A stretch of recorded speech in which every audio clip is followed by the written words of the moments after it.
Hello friends, welcome to defence classes में आपका स्वागत है। दोस्तों, मैं बता दूं कि यदि आप वनडे एग्जाम्स की तैयारी कर रहे हैं या डिफेंस वगैरह की या एसएससी रेलवे की, तो आपके लिए मोस्ट इम्पोर्टेंट मैं सीरीज स्टार्ट करने वाला हूं जो कि स्टैटिक जीके की है। ठीक है, तो आप देख रहे हैं जो कि स्टैटिक जीके की द प्लेटफॉर्म का रुकमणी प्रकाशन का है, जो कुछ ऐसे क्वेश्चंस होते हैं जो कि सिलेबस से मतलब आउट ऑफ सिलेबस लगते हैं। ठीक है, यानी जो स्टैटिक जीके के क्वेश्चंस होते हैं जल्दी मिलते नहीं है, तो उन सब का जो कलेक्शन है ना, ये जो है लगभग 3000 क्वेश्चंस इसमें है इस वॉल्यूम 1 में। ठीक है, और वॉल्यूम 2 में 4000। तो मैं वॉल्यूम 1 के जो 151 सेट है, मैं 1 बाई 1 करके सभी सेट्स क्लियर करूँगा। तो आइए देखते हैं जो कि वीडियो में हमारा जो है फर्स्ट सेट है ये, और फर्स्ट सेट के कुछ इंपॉर्टेंट क्वेश्चंस हैं। एक सेट में जो है 20 क्वेश्चंस रहेंगे हमारे। ठीक है, तो आइए देखते हैं इसमें जो है पूरी डिस्क्रिप्शन के साथ जो है हम इसको देखेंगे। तो देखते हैं हमारा फर्स्ट क्वेश्चन कौन सा है। फर्स्ट क्वेश्चन हमारे स्क्रीन पे है कि संयुक्त राष्ट्र सुरक्षा परिषद के 5 अस्थायी सदस्य कौन कौन से हैं। ऑप्शन है आपके पास, फर्स्ट ऑप्शन में है चीन, जर्मनी, रूस, ब्रिटेन और यूएसए। सेकंड ऑप्शन में है आपके पास चाइना, जर्मनी, यूएसए और ब्रिटेन, कनाडा। और थर्ड ऑप्शन में है चाइना, ब्रिटेन, रूस, ब्रिटेन और फ्रांस। ठीक है, यानी यूएसए, चाइना, फ्रांस, रूस, ब्रिटेन, यूएसए, और China, Canada, France, USA, Germany. तो इसमें आपका राइट आंसर फ्रेंड्स बनेगा थर्ड वाला। ठीक है, यानी कि चीन, फ्रांस, रूस, ब्रिटेन और यूएसए। कैसे, मैं आपको याद करा दे रहा हूँ। ठीक है, जो संयुक्त राष्ट्र है, संयुक्त राष्ट्र का स्थापना की बात करेंगे तो 24 अक्टूबर 1945 को हुआ था। कब हुआ था फ्रेंड्स? 24 अक्टूबर 1945 को हुआ था। 24 अक्टूबर 1945 को। और इसके 5 अस्थायी सदस्य देश कौन कौन से, आपको यदि याद करना है तो ट्रिक के माध्यम से याद कर लीजिए। ABC, रूस, फ्रांस। क्या बोलते हैं? ABC, रूस, फ्रांस। ABC, रूस, फ्रांस का मतलब हो जाएगा अमेरिका, ब्रिटेन और चाइना, रूस और फ्रांस। ठीक है, तो आप इसमें से देख सकते हैं। देखिए, अमेरिका, ब्रिटेन, चाइना, रूस, फ्रांस आपका राइट आंसर थर्ड वाला हो जाएगा। इसके बाद और मैं फैक्ट बता दूं आपको, तो संयुक्त राष्ट्र परिषद का जो सुरक्षा परिषद है, ये एक जो है अभिन्न अंग है। क्या है? अभिन्न अंग है। सुरक्षा परिषद संयुक्त राष्ट्र संघ के उद्देश्यों और सिद्धांतों के अनुकूल अंतर्राष्ट्रीय शांति और सुरक्षा को बनाए रखने का प्रयास करती है। ठीक है, आयोग आपको ये क्लियर हो गया होगा। ठीक है, और एक चीज़ मैं बता दूं, सोवियत संघ जो है, सोवियत संघ वीटो का सर्वाधिक बार जो है उपयोग कर चुका है। इसके बाद देखते हैं हमारा नेक्स्ट क्वेश्चन का है इम्पोर्टेंट, कि निम्नलिखित में से कौन सुमेलित नहीं है। देखिए, इसमें 4 ऑप्शन दिए गए हैं, चारों के कुछ जो है परमाणु ऊर्जा संयंत्र है, और इधर स्टेट वगैरह या जो है जगह लोकेटेड है, कहाँ पे लोकेटेड है, कहाँ स्थापना है उसका। और जो गलत है उसको आपको क्लिक करना है, देखना है। देखिए, फर्स्ट ऑप्शन हमारे पास है राजस्थान परमाणु ऊर्जा संयंत्र उदयपुर। दूसरा, नरोरा परमाणु ऊर्जा संयंत्र उत्तर प्रदेश। कलपक्कम परमाणु ऊर्जा संयंत्र तमिलनाडु। और कैगा कर्नाटक। तो इसमें गलत कौन सा है? तो ये फर्स्ट वाला ही हो जाएगा राइट आंसर। क्यों? क्योंकि जो राजस्थान परमाणु संयंत्र है, राजस्थान नाम का कोई परमाणु संयंत्र होता ही नहीं है। राजस्थान में स्थित है, वो है रावत भाटा नाम का। क्या है फ्रेंड्स? रावत भाटा। ठीक है, तो रावत भाटा परमाणु ऊर्जा संयंत्र की बात करेंगे तो वो राजस्थान में स्थित है। तो इसलिए हमारा फर्स्ट आंसर को जो है सही मानेंगे, और यही वाला जो है सुमेलित नहीं है। और एक चीज़ मैं बता दूं कि, और कुछ मैं बता दूं आपको, तो देखिए, जो राजस्थान में, राजस्थान के बंसवाड़ा जिले और कोटा जिले में भी कुछ परमाणु संयंत्र स्थित है। ठीक है, और रावत भाटा का स्थापना कब हुआ था? तो ये रावत भाटा का जो 1973 ईस्वी में जो है स्थापना हुआ था, कनाडा के सहयोग से। फिर देखते हैं नेक्स्ट क्वेश्चन हमारे पास क्या है। सदीर किस नृत्य शैली का जो है प्राचीन नाम है? यानी कि सदीर जो है किस नृत्य शैली, 4 नृत्य शैली यहाँ पे दी गई है, और चारों में से किसका जो है पुराना नाम सदीर है? ऑप्शन है आपके पास कथक, उड़ीसी, भारतनाट्यम और मोहिनीअट्टम।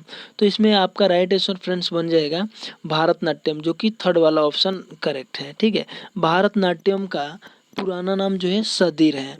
और एक मैं बता दूं कि संगीत नाट्य अकादमी के अनुसार वर्तमान में भारत में कुल 8 शास्त्रीय नृत्य हैं। कितने हैं?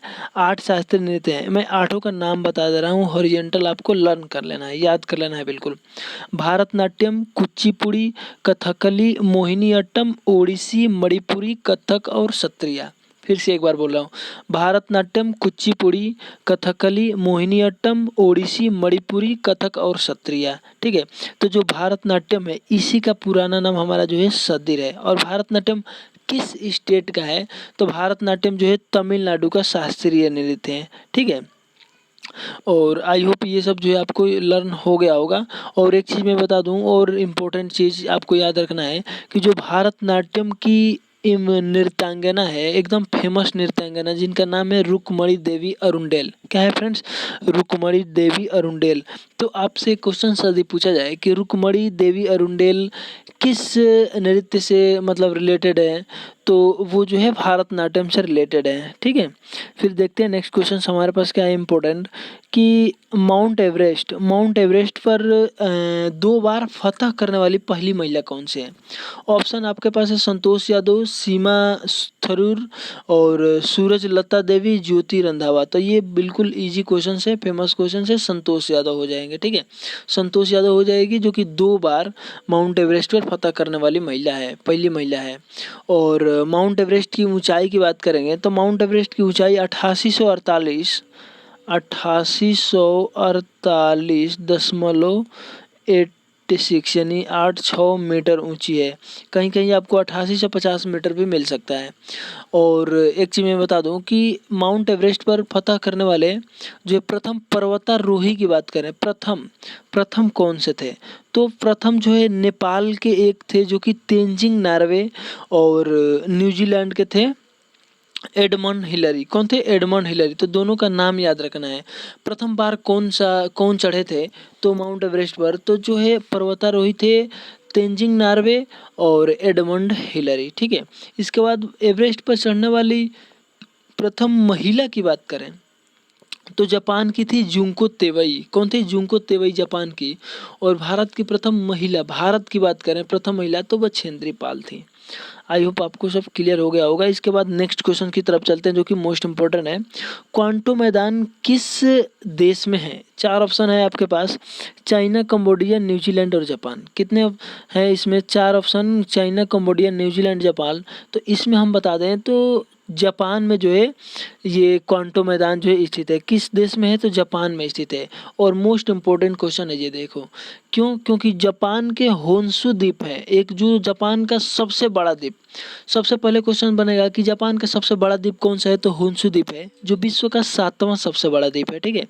तो वहीं पे स्थित है, उसी द्वीप पे स्थित है होन्शु द्वीप। ये मैदान स्थित है जो भारी वर्षा और उद्योग हेतु प्रसिद्ध क्षेत्र है। यहाँ पे चावल, सब्जी और फल वगैरह की पैदावार होती है।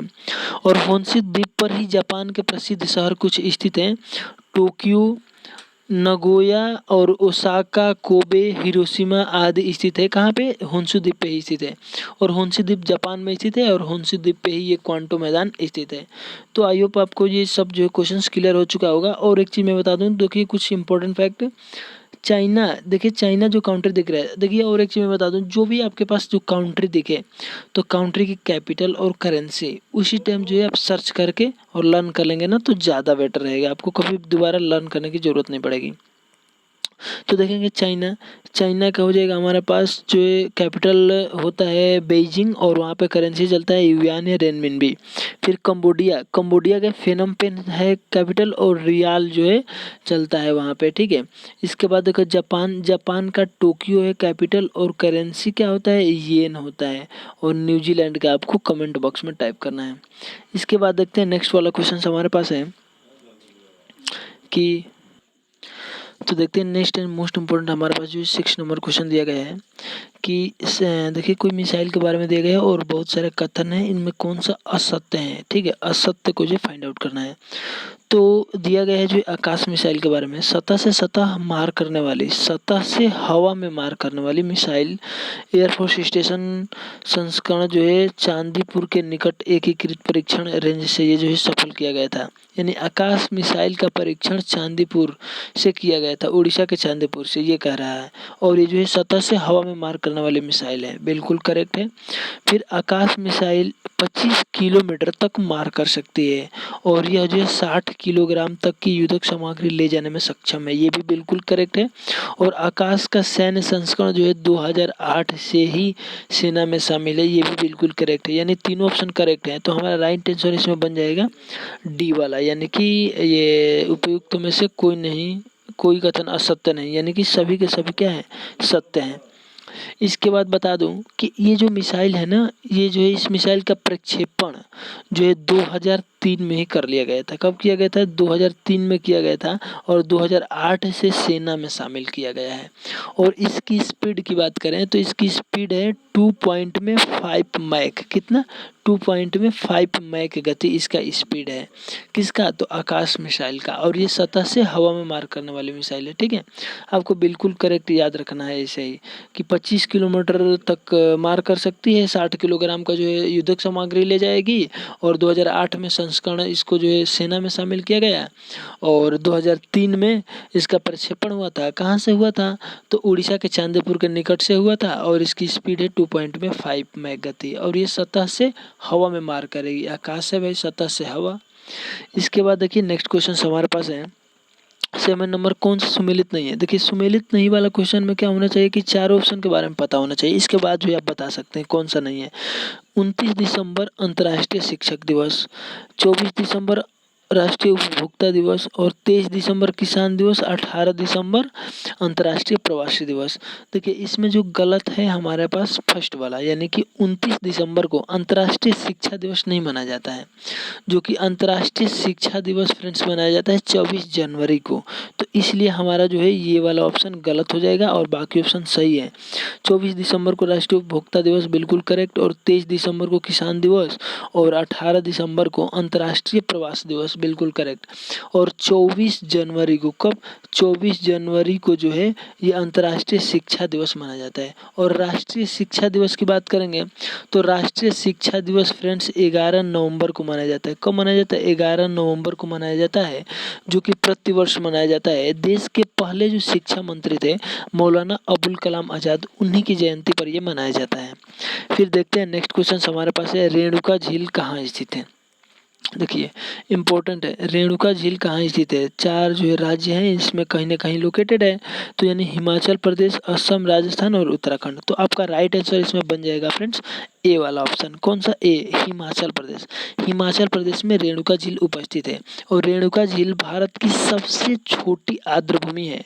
और असम की बात करेंगे तो असम में कुछ झीलें आपको याद कर लेना है, हाफलॉन्ग झील, चंदोबी झील, दीपोर झील। ठीक है, कहाँ स्थित है? तो असम में स्थित है।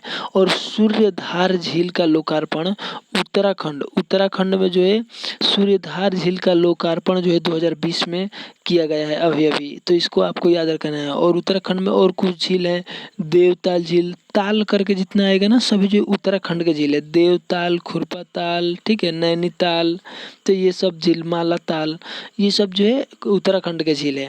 इसके बाद बात करेंगे इम्पोर्टेंट हमारे राजस्थान की झील की बात करेंगे तो राजस्थान की कुछ झील है आपको याद रखना है, नक्की झील, पुष्कर झील, सांभर झील, रामगढ़ झील, पिछोला झील इत्यादि, ये सब जो है राजस्थान में स्थित है। इसके बाद देखते हैं हमारे पास जो है नेक्स्ट क्वेश्चन क्या है कि गुट निरपेक्ष आंदोलन की स्थापना में शामिल नेता कौन थे? ऑप्शन है मार्शल जोसेफ टीटू और कर्नल नासिर, पंडित जवाहरलाल नेहरू। ए, बी, डी तीनों कौन सा है? तो आपको जो है राइट आंसर इसमें फ्रेंड्स बन जाएगा सी वाला, यानी कि ये जो तीनों नेता थे तीनों शामिल है इसमें। कौन कौन? Marshal Joseph Tito, colonel Nasser और ये पंडित जवाहरलाल नेहरू। इनके बारे में बता दूं तो गुट निरपेक्ष आंदोलन की स्थापना में मार्शल जोसेफ टीटो जो कि यूगोस्लाविया से हैं और कर्नल नासिर जो है ये मिस्र के हैं और पंडित जवाहरलाल नेहरू अपने इंडिया से, ये जो है शामिल थे। गुट निरपेक्ष आंदोलन की स्थापना किया गया कब भाई? तो अप्रैल 1961 में। कब किया गया? तो 1961 अप्रैल 1961 में गुट निरपेक्ष आंदोलन का जो है स्थापना हुई थी। और गुट निरपेक्ष आंदोलन का मुख्यालय कहाँ है? तो जकार्ता। कहाँ है फ्रेंड्स? तो जकार्ता में है। जकार्ता इंडोनेशिया में पड़ता है। ठीक है, तो इंडोनेशिया के जकार्ता में है। ठीक है, इसके बाद देखते हैं हमारे पास कि नेक्स्ट क्वेश्चन कौन सा है? 10 नंबर, 9 नंबर तक हो चुका है। 10 नंबर क्वेश्चन, 10 नंबर क्वेश्चन से हमारे पास कि डायना मंदिर हेतु प्रसिद्ध स्थान कौन सा है? कौन सा स्थान है जहाँ पे डायना मंदिर लोकेटेड है, कहाँ स्थित है? तो इसके बारे में हम जानेंगे डायना मंदिर के बारे में कि यह मंदिर जो है एशिया के उत्तरी पश्चिमी क्षेत्र में तुर्की में स्थित है। डायना मंदिर तुर्की में स्थित है, ठीक है। और यहाँ पे स्थान दिया गया है यानी इम्फेसस में स्थित है। ऑप्शन है काठमांडू, मक्का, बेथलेहम, इम्फेसस। तो राइट आंसर बन जाएगा हमारा इम्फेसस, इम्फेसस में स्थित है। तुर्की के ही पश्चिमी समुद्र तट पर स्मरना नामक प्रसिद्ध एक बंदरगाह है। कौन सा? स्मरना नामक बंदरगाह तुर्की के ही पश्चिमी समुद्र तट पर स्थित है, ये भी याद रखना है। और काठमांडू में कौन सा फेमस मंदिर स्थित है? तो पशुपतिनाथ मंदिर, आप जो नाम सुने होंगे, तो वो जो है काठमांडू में स्थित है। इसके बाद जो है मक्का की बात करें तो ये जो मक्का मदीना है ना, ये क्या बोलते हैं कि मक्का मदीना जो है सऊदी अरब में स्थित है। और सऊदी अरब में जो इस्लाम धर्म का एक पवित्रम जो है स्थान है। और ये बैथलहम है जो है, तो बैथलहम जो है यरूशलेम में स्थित है और यहाँ ईसा मसीह का जन्म स्थल ही है, ठीक है। तो आई होप ये जो है चारों ऑप्शंस के बारे में आप जान चुके होंगे। इसके बाद जो है देखते हैं नेक्स्ट क्वेश्चन हमारे पास है, नींद का अध्ययन क्या कहलाता है? फ्रेंड्स, नींद का अध्ययन ऑप्शन है हिप्नोलॉजी, आर्थ्रोलॉजी, क्रोमैट्रोलॉजी और क्रोनोलॉजी। तो आपका इसमें राइट आंसर बन जाएगा hypnology. First option is the correct answer. Hypnology is study of, मतलब जो भी नींद का अध्ययन को जो है बोला जाता है, ठीक है। और क्रोमैटोलॉजी किसको बोला जाता है? तो क्रोमैटोलॉजी के अंदर जो है रंगों का अध्ययन किया जाता है। और अस्थियों का अध्ययन जो है, अस्थियों के जोड़ का अध्ययन आर्थोलॉजी बोला जाता है। और क्रोनोलॉजी टाइम से रिलेटेड है, यानी कि काल क्रम का अध्ययन को बोला जाता है। इसके बाद देखते हैं नेक्स्ट क्वेश्चन हमारे पास है 12 नंबर कि कुछ लोक कला है और इधर कुछ राज्य हैं, ठीक है। कौन सा राज्य में कौन सा लोक कला जो है मनाया जाता है, उसको जो है आपको राइट आंसर टिक करना है। देखिए कह रहे हैं मेहदी राजस्थान, बिल्कुल सही है। अपना पहाड़ी क्षेत्र में, बिल्कुल सही है। अरिपन बिहार में होता है और चकपूना उत्तर प्रदेश में, यानी कि सब सामने सामने दिया गया है, यानी कि 1 2 3 4 हो जाएगा ABCD का 1 2 3 4। इसमें देखिए ऑप्शन हमारे पास कौन कौन से हैं।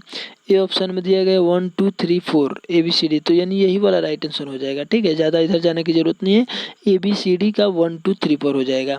और कुछ इंपॉर्टेंट चीज़ें मैं बता दूं आपको कि मेहंदी को सुहाग और सौभाग्य का जो है प्रतीक माना जाता है। और राजस्थान में एक जाति है, एक बिस्सा जाति। क्या है फ्रेंड्स?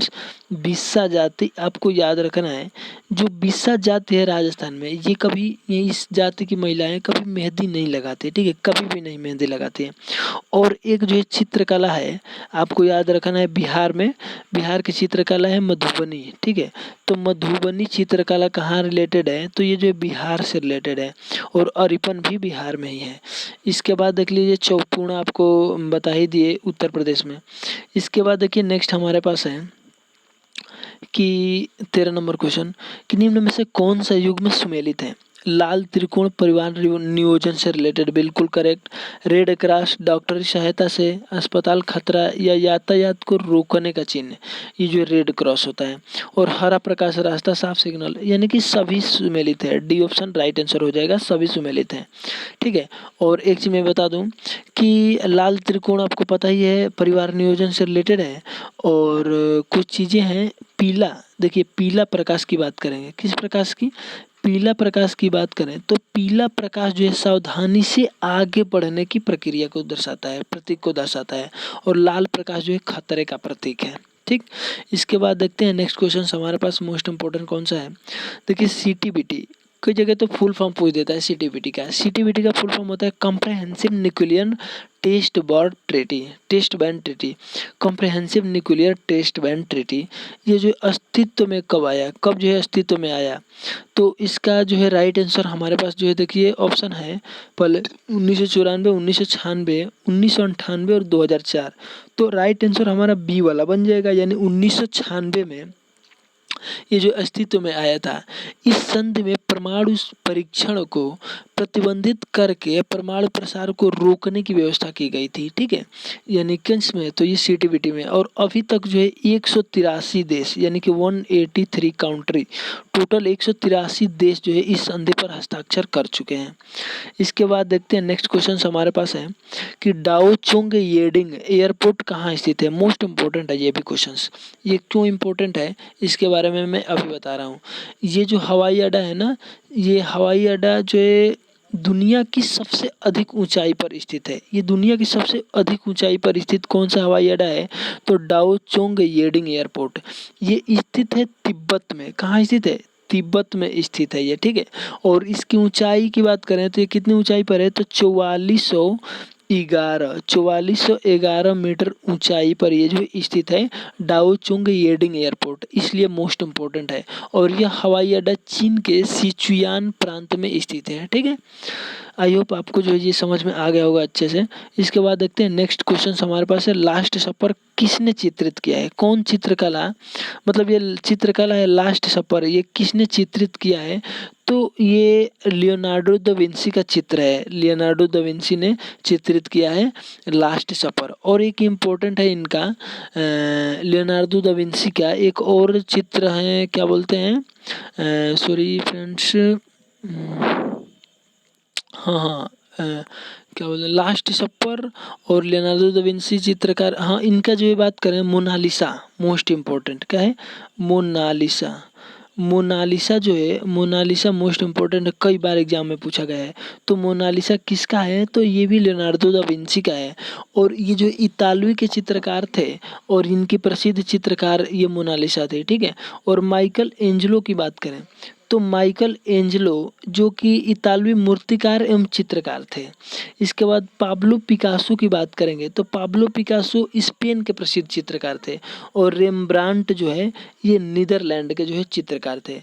तो ये लास्ट सफर किसने चित्रित किया है? तो लियोनार्डो दा विंसी आपका राइट आंसर बनेगा।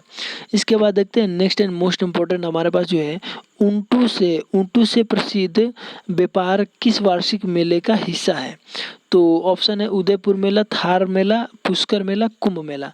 तो इसमें हमारा राइट आंसर बन जाएगा जो कि ऊंटों के प्रसिद्ध व्यापार पुष्कर मेले का हिस्सा है, ठीक है। पुष्कर मेला में जो है ऊंटों का प्रसिद्ध व्यापार मेला होता है।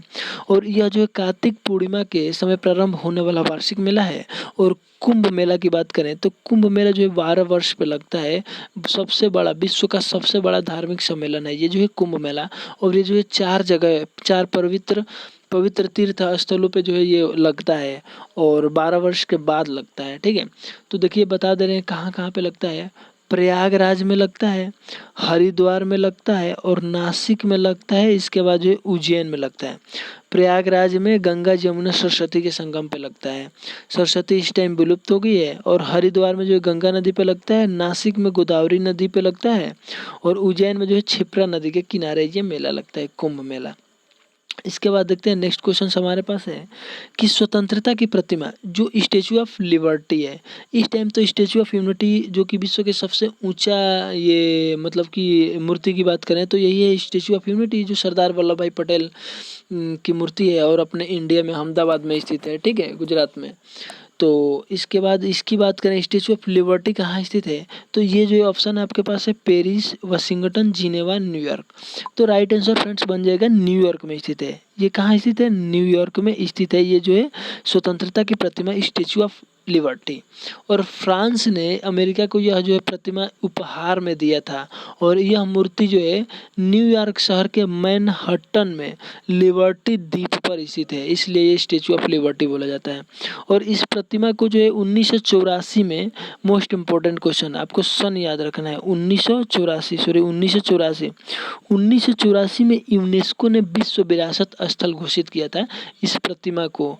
कब? तो 1984 में। कब? 1984 में स्वतंत्रता की प्रतिमा स्टेचू ऑफ लिबर्टी को, न्यूयॉर्क में जो स्थित है।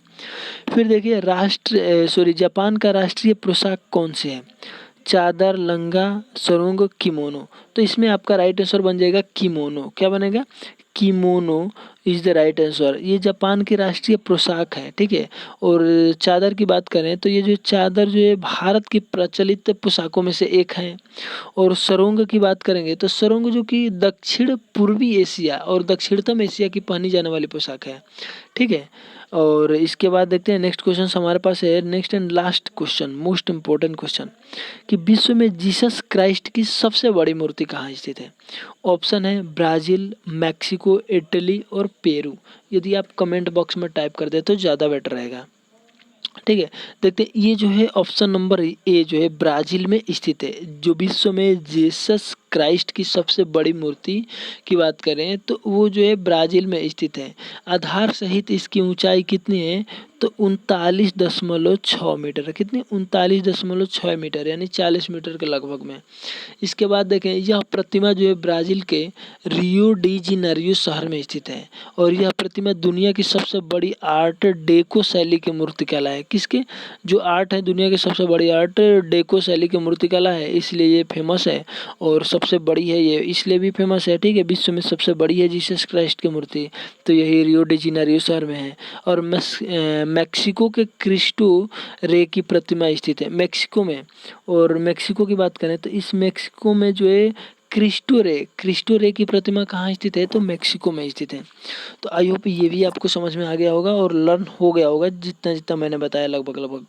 देखिए आपके पास जो है 20 क्वेश्चंस मैंने कवर कराया और ये 20 क्वेश्चंस ही नहीं जब बल्कि आपके पास कम से कम यदि 20 × 4 करें तो कम से कम 80 क्वेश्चंस हो जाएंगे। यानी कम से कम तो आपके पास जो है 70+ क्वेश्चंस हो ही गए होंगे। तो आई होप आपको ये वीडियो अच्छी लगी होगी। अगर आपको ये मेरी मेहनत अच्छी लगी तो आप इस वीडियो को लाइक कीजिए और इस चैनल को सब्सक्राइब कर लीजिए ताकि नेक्स्ट वाली वीडियो मैं अपलोड करूं तो उसकी नोटिफिकेशन आपको तुरंत जो है आपको मिल जाए। इसलिए आप जो है बेल आइकन को भी दबा लीजिएगा फ्रेंड्स। तो मिलते हैं नेक्स्ट वीडियो में, तब तक के लिए जय हिंद जय भारत।